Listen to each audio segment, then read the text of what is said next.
Chris Godinez, licensed professional counselor, also the host of We Need to Talk on Sunday at noon. This video is for educational and informational purposes only. If you feel you need a therapist, please go to Google, type in therapy, your city, Psychology Today will pop up, click on that, and it will have qualified therapists in your area. Also, the views and opinions stated herein are mine and Michelle's alone.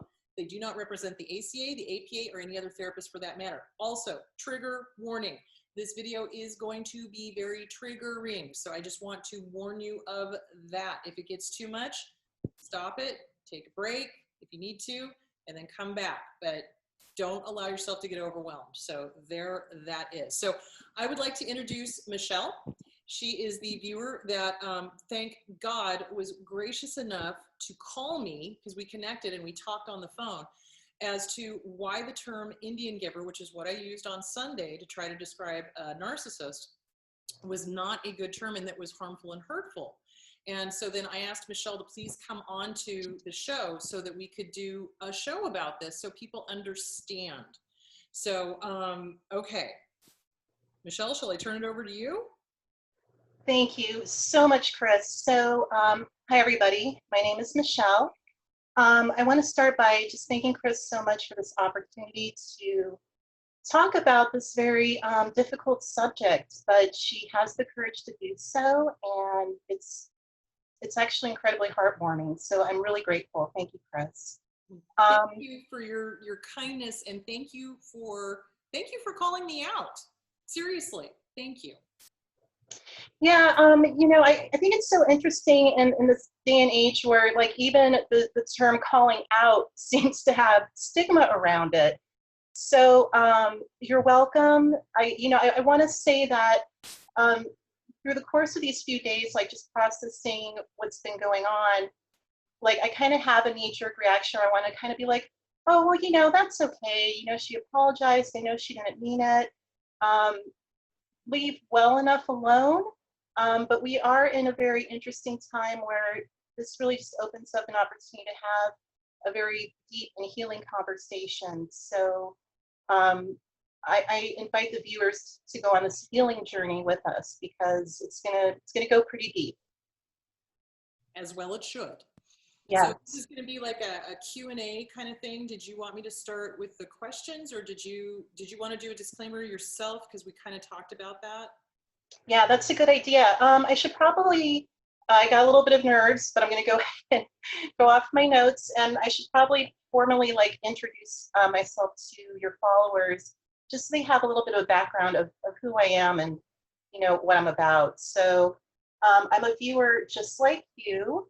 I came across Chris's videos in late October when I was debilitated with procrastination, and I was grappling with dissociation, and I really didn't understand what was going on. In fact, I didn't really have a lot of terminology. So coming across Chris's videos it's been absolutely crucial to my healing journey. And so I want you guys to know that this isn't like a gotcha moment. I'm not here to make Chris feel bad or anything like that. If anything, it's because I have a great deal of respect for her. And knowing the kind of person she is, I felt that she would be receptive to having a conversation about why some terminology isn't really all that great. So, pardon me, I am an Indigenous American woman. I am of the Lakota and Muskogee Creek Nations on my maternal side. I was born in Compton, California, but I grew up in Denver. So I'm very Americanized. I loved Ricky Schroeder as a kid. I was totally in love with him. I grew up listening to heavy metal music. You know, I wanted to act my whole life. In fact, I went to film school. I graduated a couple of years ago with my screenwriting degree because it's something that the child within me, that's what she held on to in order to survive and get through the childhood trauma. So yeah, while I was at film school, as I'm sure you can understand if you've ever watched movies, it can be a bit of a homogenized atmosphere. So I did walk into some microaggression, and the way that I handled that was really just kind of bringing it to the attention of administrators. It wasn't so much, pardon me, it wasn't so much that I was interested in the person who was microaggressing me being called out or anything like that, but I wanted to go to the people who were able to make change to do so. So in doing that, I was invited to be part of the Inclusive Excellence Program and committee, which was instituted by the college that is that the film school works under. So in my travels, I've had some experience with having to have these very difficult conversations regarding race. So here we go.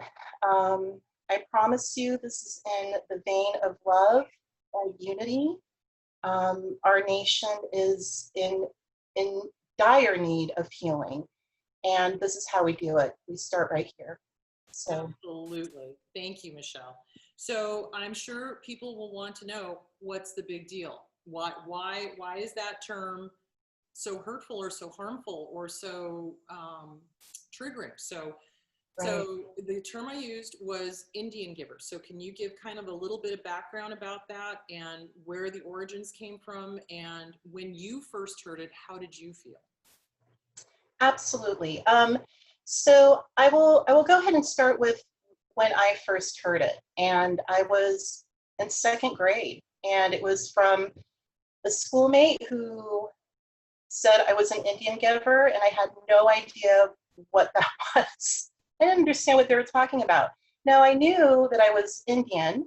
I grew up during, Sesame Street and Electric Company time, where there was this moment in our history, it seems like a very short moment, where people really did feel that we could live in a world where people, I know this is such a touchy subject because we don't necessarily want to say we don't see color, because it's important to see the differences and appreciate those beautiful differences.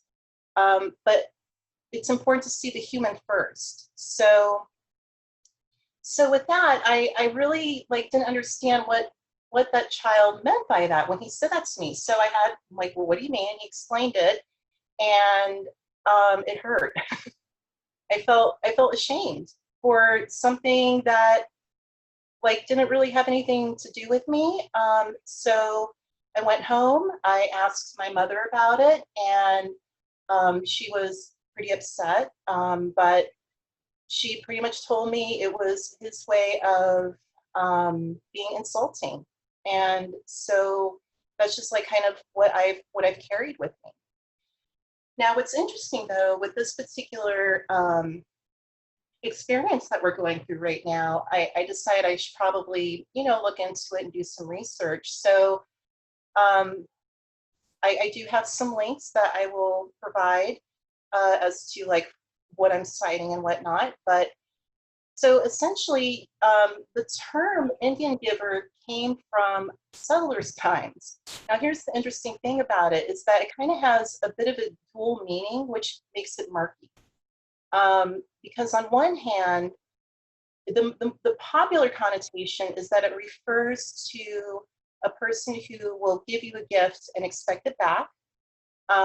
So the words that come to my mind when I hear Indian giver, I think of somebody who is selfish, untrustworthy, and there was another particular word that came to mind, but it's slipped right now. But nonetheless, it was, betrayal. That was the big one. It's there's a sense of betrayal when that word Indian giver comes up. And not just that, but Indian giver, I almost think that any word that has, or any phrase that has Indian in it can be very political and very politicized. So it's like a whole layered shit show. It really is. It's very multi-layered. So it's we just have to be very careful with our language. Okay, sorry, back to the history. So I'm just gonna share this with you what an excerpt from Indian Country Today, and here's what they said. The term could just as easily have come from the fact that white settlers and the government designated land for the Indians and then took it back after it was discovered to be valuable, like the Black Hills, which were given to the Oglala Lakota and were taken back after gold was discovered. Considering there is merit to this claim, it is not necessarily proven in print and thus must remain a strong speculation. In response to whether or not this term Indian giver is pro or con Indian, perhaps the sentiment expressed on the Word Detective website, and this is very interesting, by Evan Morris is a valuable assertion. I don't know if I said that right, so sorry about that. While it's true that the European settlers had a far worse reputation when it came to trustworthiness than the Indians did, the victors of history usually get to make up the idioms. So it's doubtful that Indian giver refers to the manner in which the settlers treated the Indians. It would be quite a stretch to credit 19th century European settlers with the honesty to have recognized that they and not the Indians were the Indian givers in most cases. So in other words, if you go into history, it shows that the phrase Indian givers was for, in reference to the European settlers. But how we understand it mostly is that it's in reference to the indigenous people wanting their land back after giving it to settlers. Right. So then again, there's a great deal of politics involved in that, which can be very sticky. And then of course nationalism, and boy, it's just a whole Pandora's box. Right. So yeah, so I think that's just kind of like what I've come up with that. Well, and I thought it was really interesting too that you went out and you asked people. You asked different groups about, well, what do you think about this? And how do you feel about it? How do you feel about it? And there was an age thing that I thought was really weird, so the older me, didn't find it quite as offensive, but the younger ones did. But the truth of the matter is if it offends one, it offends all. So, you know what I'm saying? So I think that there is some education that needs to happen with, people my age, everywhere, to get on the program. Does that make sense? Oh yeah, for sure. We're always in a constant state of learning. I mean, just as individuals, we're continuously learning about ourselves, how we move in the world. It's no different than as society. As society, we're learning how to better interact with each other. So yeah, this is just par for the course. Right. So another question I wanted to ask you is, do you see, or because this is honestly what I think, there is a correlation between racism and narcissism. Mm-hmm. My dad was an abuser, absolute homophobic, racist, sexist, ageist, you name it. He hated everybody. He wanted everybody to hate themselves too. Yeah. And I'm wondering if you see this as well, that this language is used by narcissists to keep the thumb down, to be one up kind of thing. Do you see that as well? Oh, I could not agree more. I think, I tell you, with my own personal healing journey, I didn't really understand or start coming into an understanding of what narcissism is and how it's affected my life. Not just my life, but my mind. I mean, my brain, right? We're learning that CPTSD, it has a way of affecting your neurons, so it's actually wired my brain a certain way. So yeah, when I think of narcissism and what I've learned about it so far, it's easily attributed to the racist systems that we all operate under and within. It's incredible when we start looking at it through that sort of lens. And I think that it's a lens that we absolutely have to start looking through or observing racism as a problem of like narcissism gone to the nth degree, like just overboard, so much so that it's just infiltrated every part of our society, Including language. Yeah, absolutely. absolutely including language. Well, and I And think that's something that you and I were talking about is, okay, so this has been normalized over years, right? So how do we not normalize it? So this is part of it. It's like, you know, owning up. Yep, I said it. I need to stop saying that. Where did it come from? Well, my dad. But that doesn't excuse it. So how do we help not normalize it? What do you suggest the average Joe do to stop that kind of stuff going on? Does that make sense? yeah, boy, I wish, well, first of all, we I hate to sound so pessimistic, but it's incredibly hard work. It's the hard work of a lifetime. The hard work we take into healing ourselves is the same energy and desire we would need to put into ending racism, or our thoughts and beliefs of being superior and being oppressed. You know, they go hand in hand. So what do? Well, we have these conversations.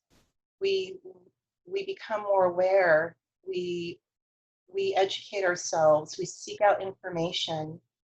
We humble ourselves. These are the humbling part is actually I think the most important thing to do and often the hardest, because when we've been wounded, we set up all these protective ways of making sure that we can emotionally survive. And a lot of that can come from like an ego-based, like what am I trying to say? Survival. It's like just trying to survive. Your personality is trying to survive. Right.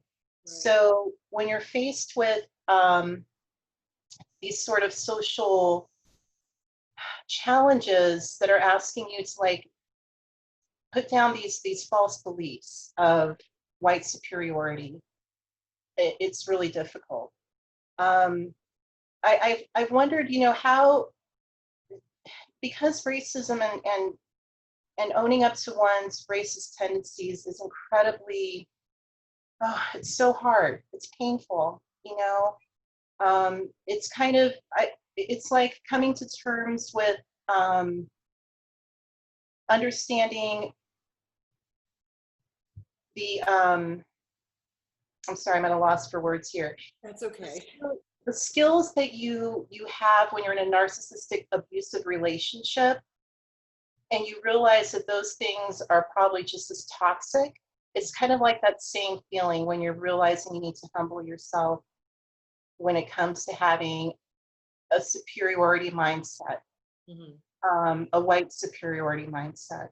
Well, I think too, also, it's important to, just like you did, being authentic, being real, being honest, you know, and speaking up in the moment, which I appreciate hugely. And that takes courage, because how many times have you spoken up and then got spoke down? You know, nope, don't want to hear it. Nope, not interested. Nope, you know, that kind of thing. The rejection level is huge. And I think it's important, though, that we stand in our truth. And you did.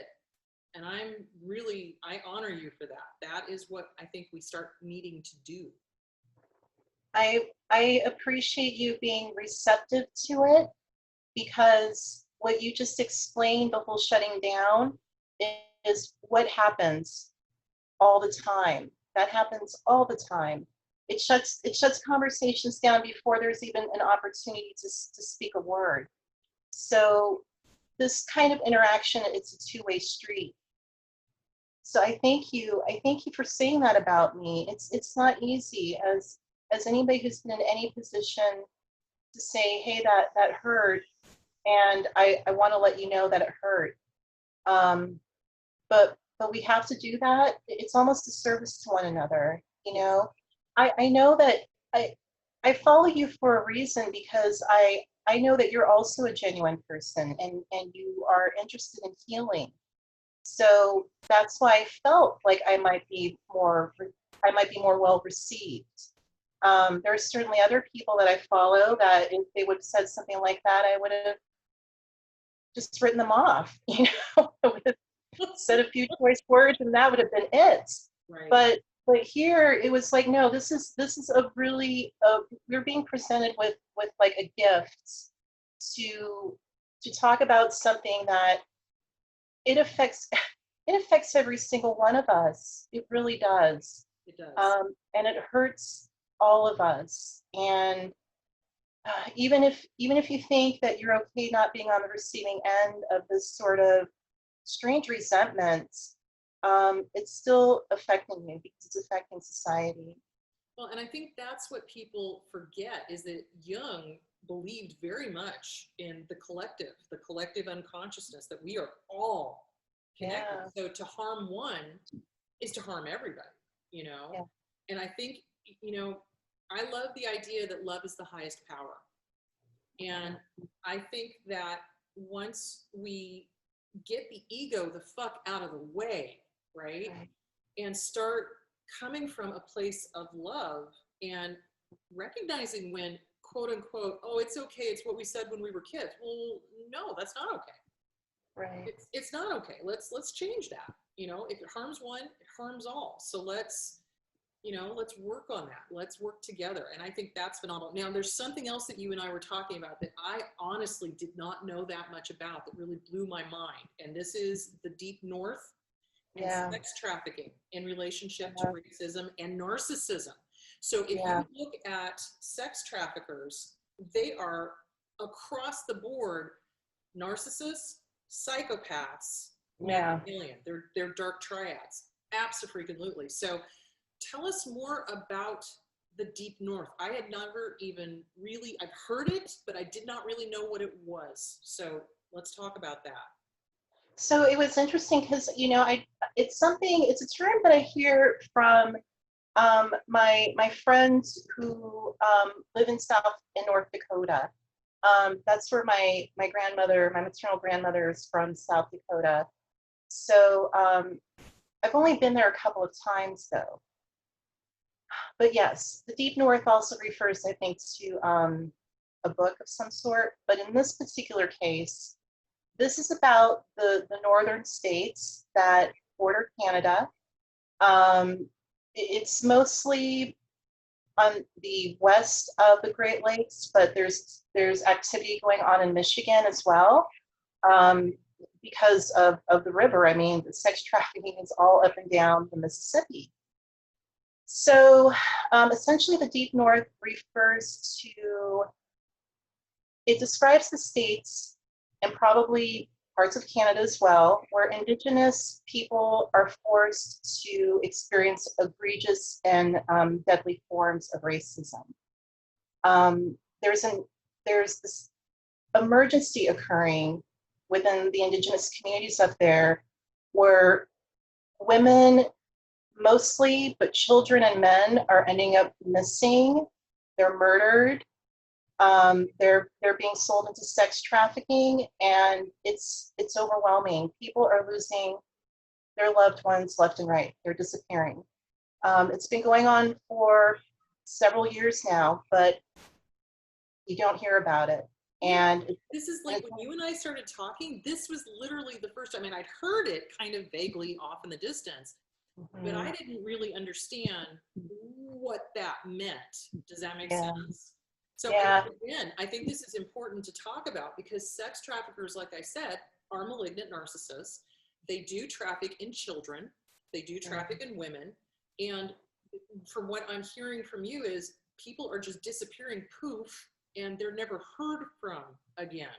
Yeah. And there's no police investigations going on. There's no spotlight on it. There's no news about it. There's no CNN. There's no nothing. So what can be done? How do we help? What can be done? So, well, it's just mostly about awareness. We just have to keep a spotlight on it. You got to talk to people about it. You got to let people know part of having these difficult conversations to move society in a direction of unity and humanity, we have to feel like we have to have like these conversations about, hey, did you hear that Indigenous people are going missing, are being killed, you know, and we should care about this. And another thing, though, that's interesting about that in particular is that even though the Deep North has a problem, New Mexico has a very high rate of missing, murdered Indigenous women. So it's not just up in the northern states. Why are we not hearing about this? This kills me. Why are we not hearing? I mean, I'm in Arizona. I should be hearing that people are missing in New Mexico, which is like right next door. So what the fuck? Yeah, this is systemic racism. This is how it functions. Unless you're the golden child of the systemic system, which is being a white person, then you fall through the cracks. You're not as important, you know, and that's not true. We are important, you know, those people are loved, those people are missed. It's heartbreaking to go through your feed, or when I go through my feed and I see 3 or 4 different people are missing, you know, and people asking, hey, please share this. Have you seen my cousin? Have you seen my brother? Have you seen my sister? You know, I mean, there's grown men who are missing, like in their 30s and their 40s, you know, so there's something really wrong. Really wrong. It's almost like evil. It's evil, it's creepy, it's weird. It needs to stop. I think it also goes back into, again, the societal making it okay for sex trafficking, you know, like somehow it's not that bad. Yeah, it is that bad.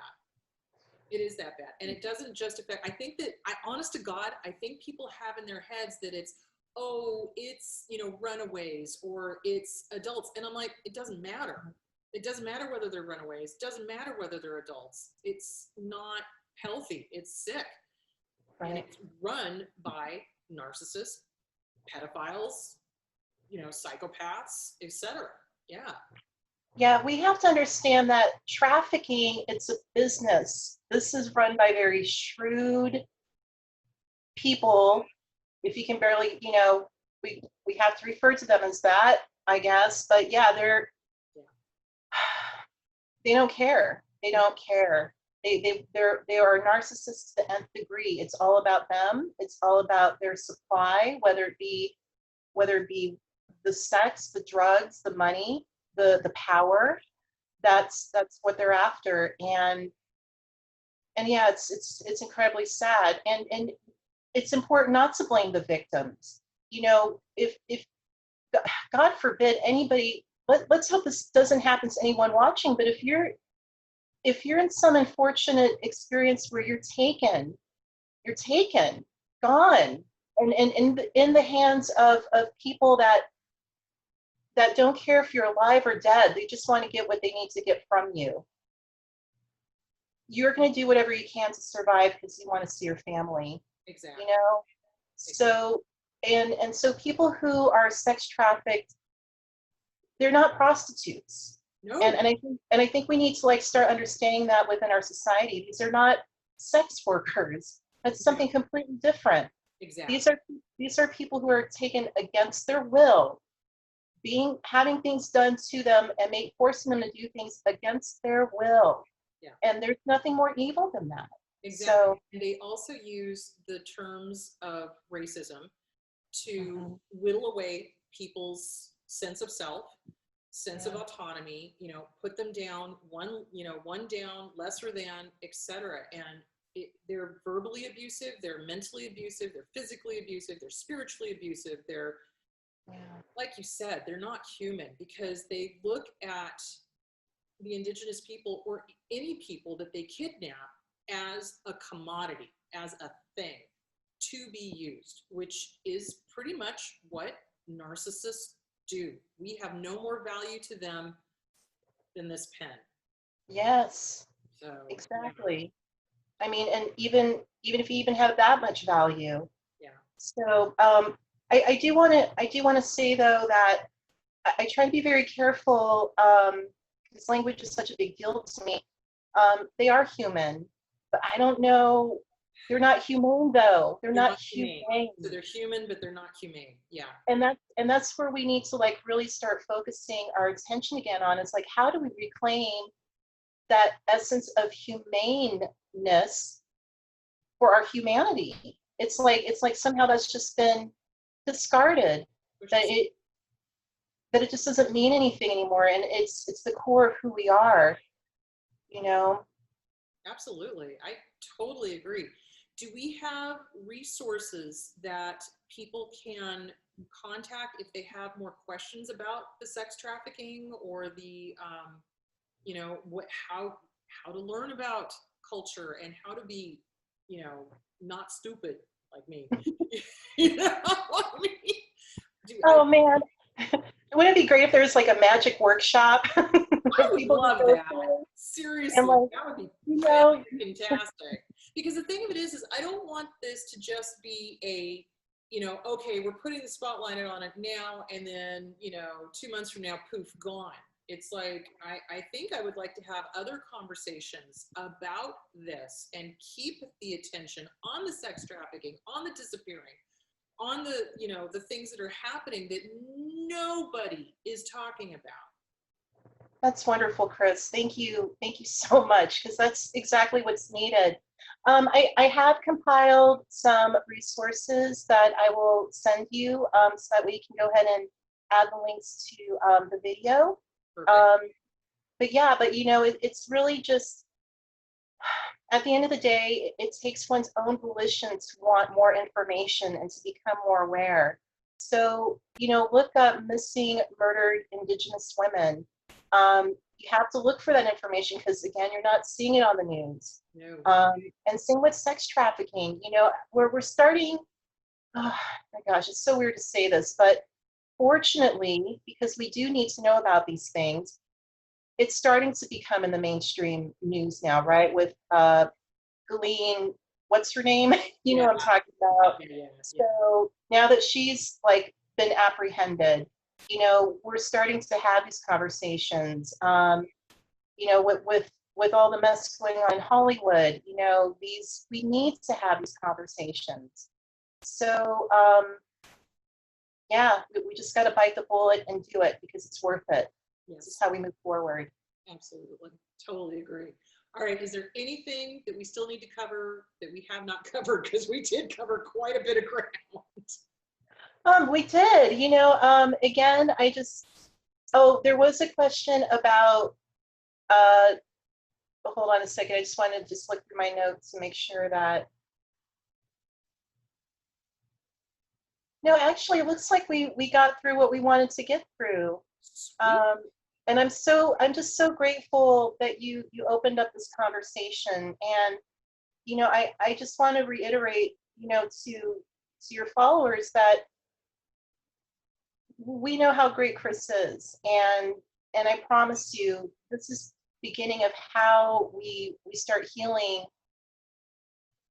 our society and our country. You know, we can do this. Absolutely. And we've heard this over and over again, but we can. And it takes having these conversations, and we do it in love.